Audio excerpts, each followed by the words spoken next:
So the last point the Ramchal makes before he summarizes all of chapter 1 is he tells us this idea that in addition to all of God's infinite qualities, there's only one such being that can have all those qualities. That if we have an idea of an infinite, there can only be one infinite. How do we know that's true? That also sounds a little bit like a leap of faith. We'd like to believe there's one God. How do we know there's not two of them? Why can't there be 12 of them? How do we know there has to be one?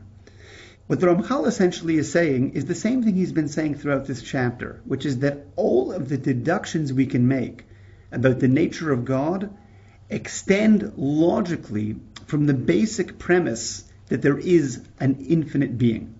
Once we've logically deduced that this being must be infinite, that there is a thing called infinite, everything flows from there. And how would we apply that to our situation? We would say, if there's an infinite being, infinite means, like we've said, all-inclusive. Infinite doesn't leave room for anything else to exist. So to consider the idea of two infinite beings, it's logically impossible.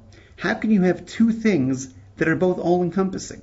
How can you have two things that both coexist that are called infinite without making a distinction of what makes this one the first and this one the second? In other words, anytime we have two things, what makes them two is that there's something unique about each one. This is a table, this is a chair.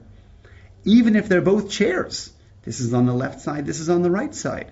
Even if they're melded into each other, what makes them two? Are they made of the same molecules? Do they take up the exact same space at the exact same time?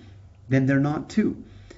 So to describe two infinite beings and saying this one's on the left, this one's on the right, this one's made up of this stuff, this one's made up of that stuff, you've just turned the infinite into something finite. If our premise is that it's infinite, infinite can't leave room at all for the possibility of something else that exists other than that one infinite.